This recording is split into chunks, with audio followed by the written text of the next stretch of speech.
साथियों नमस्कार। आज की वीडियो में आपका स्वागत है। साथियों, आज की वीडियो में बात करेंगे केतु ग्रह को लेकर के। केतु ग्रह का जो परिचय है वो राहु की वीडियो में बता दिया गया है। राहु का ही दूसरा पार्ट केतु है। राहु ड्रैगन्स हेड है तो केतु को ड्रैगन्स टेल कहा जाता है, सांप की पूंछ कहा जाता है। साथियों, केतु का प्रभाव हमारे जीवन में किस प्रकार होता है, हमारे शरीर पर क्या इसका प्रभाव रहता है और किस प्रकार इसका उपाय करें। हमारे शरीर पर जो केतु का दुष्प्रभाव रहता है उसकी वजह से कील मुहासे निकलना, फोड़े फुंसी होना, प्राइवेट पार्ट में गुप्त भागों में खुजली खारिश का ज्यादा बढ़ जाना, ये केतु के लक्षण है। साथियों, खून में जो खराबी आ जाती है जिसकी वजह से बार बार कील मुहासे पिंपल्स वगैरह निकलते हैं, रंग का अचानक काला हो जाना, चेहरे का जो रंग है उस पर इतनी ज्यादा टैनिंग हो जाना, ये केतु का प्रभाव है। केतु छाया ग्रह है। राहु और केतु छाया ग्रह है। छाया, धुआं, अल्ट्रावायलेट जो रेज आती हैं वही केतु और राहु का प्रतिनिधित्व करती हैं, या कह लो कि राहु केतु जो है ये इसके कारक माने गए हैं। इसकी वजह से रंग काला हो जाता है, स्किन डैमेज होने लगती है, नाखूनों का खराब होना, ये केतु के लक्षण है। बहरापन, कान के रोग, ये केतु खराब होने की वजह से होते हैं। साथियों, जिन लोगों के 8वें 12वें घर में केतु हो, लगन में केतु हो, चौथे में केतु हो, तो ऐसे लोग केतु का उपाय अवश्य करें। हमारे जीवन में, हमारे घर पर केतु के क्या लक्षण हैं?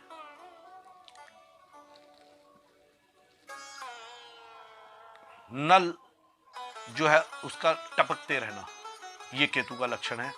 वाटर टैंक, जो पानी की टंकी जो होती है उसमें लीकेज हो जाना, ये केतु का लक्षण है। घर में चींटियां, कीड़े मकोड़े निकलना, कान खजूरा, कांतर आदि इस तरीके के जो बिच्छू वगैरह है, ये अगर घर में निकलते हैं तो ये केतु के लक्षण है। साथियों, अपने केतु को अवश्य ठीक रखें। केतु खराब होने के बाद जिस तरीके से भरी टंकी में से पानी धीरे धीरे चला जाता है, इसी तरीके से संजोया हुआ धन वो भी धीरे धीरे चला जाता है, जिसको बुजुर्ग लोग कहते हैं कि बूंद बूंद से घड़ा भरता है और बूंद बूंद से खाली भी हो जाता है। साथियों, केतु के बुरे प्रभाव को रोकने के लिए आप इन उपायों को करें। शनिवार की शाम को जब दिन छुप जाए उसके बाद इन उपायों को करें। काले तिल और बूरा मिला करके आप लड्डू बना लें और इन लड्डुओं को कहीं किसी भिखारी को, मांगने वाले को, कोड़ी को दान करें। साथियों, थोड़ा धन या आवश्यकता की वस्तुएं आप अनाथ आश्रम में, वृद्धाश्रम में, ऐसी जगह पर दान करें। जो नेत्रहीन व्यक्तियों का कोई केंद्र हो, आप वहां पर दान करें। काले तिल और सफेद तिल, ये दोनों 400 ग्राम की मात्रा में आप मिला लें, सेम वेट में ले लें। 400 ग्राम काले तिल और 400 ग्राम सफेद तिल, इन दोनों को मिक्स करें, अपने ऊपर से 7 बार घुमाएं और कहीं बहते पानी में डाल दें। इस उपाय को आप करें, इससे केतु की शांति होगी। आटा भूनकर उसमें चावल और काले तिल डाल लें, थोड़ी चीनी डालें और इस सामग्री को आप एक गोला ले लें, जो सूखा गोला आता है मेवे वाले गोले के 2 टुकड़े आप कर लें बीच में से, और उसमें इस सामग्री को भर दें। उसमें थोड़ा सा गैप छोड़ें और कहीं पीपल के नीचे थोड़ी सी मिट्टी खोद करके आप वहां पर इस गोले को कम मिट्टी के अंदर दबा दें, ताकि कीड़े, चींटियां इस जो गोले के अंदर जो आटा वगैरह भरा हुआ है उस तक पहुंच सके, उसको खा लें। दरअसल ये जो दान है ये पाताल में किया जाता है, इसलिए मिट्टी खोद करके उसमें इसको दबा दिया जाता है। ऐसा माना जाता है कि हमने धरती के नीचे इसको दबा दिया।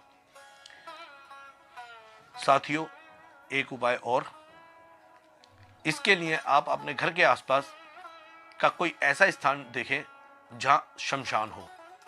आपको शमशान में जाने की जरूरत नहीं है, ना ही सरकार के बनाए हुए नियमों का आप उल्लंघन करें।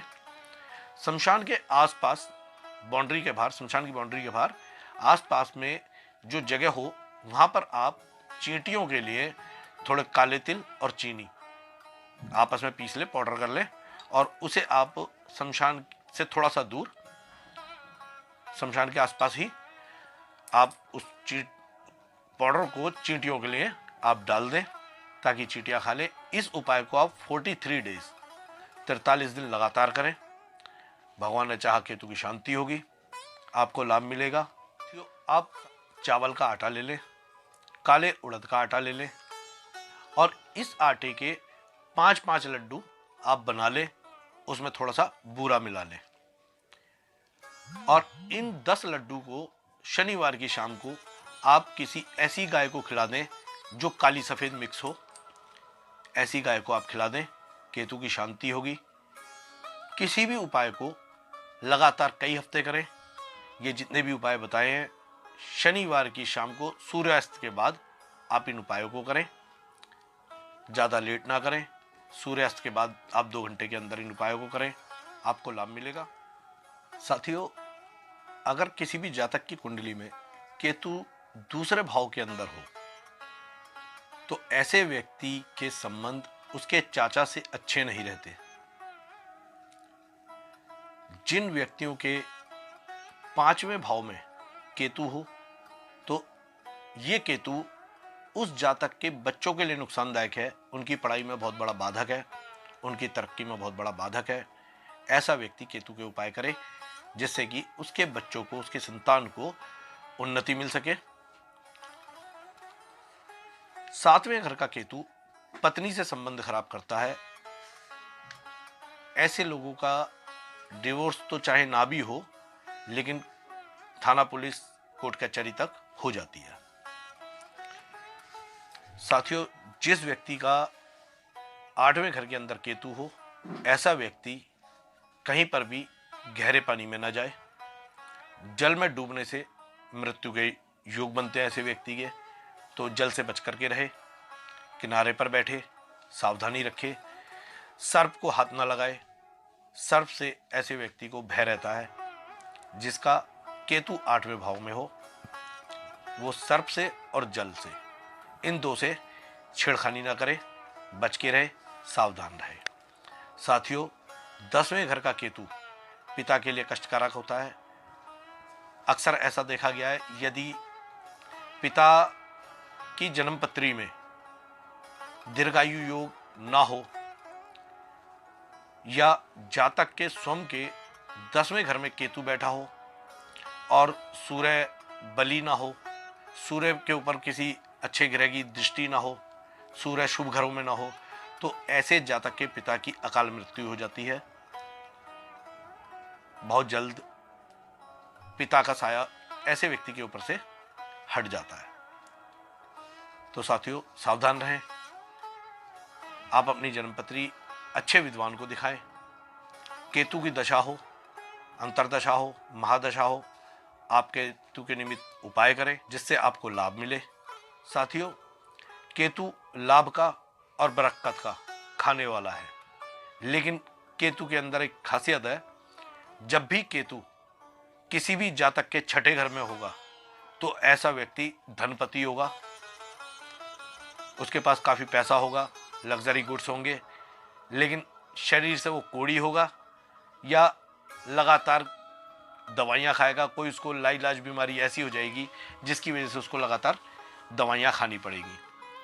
तो साथियों, केतु आपका शुभ हो या अशुभ हो, आप उपाय अवश्य करें, क्योंकि अगर केतु किसी घर से शुभ है तब भी उसका कोई ना कोई साइड इफेक्ट तो अवश्य ही आपके जीवन पर, आपके परिवार पर, व्यापार पर, आपके कार्य क्षेत्र पर रहेगा। नौकरी को अचानक छुड़ा देना, अचानक स्थान परिवर्तन करा देना, ये भी केतु के ही लक्षण है। साथियों, गंदगी से दूर रहे और केतु के उपाय करें। आपका दिन मंगलमय हो। मिलते हैं अगली वीडियो में, जब तक के लिए नमस्कार।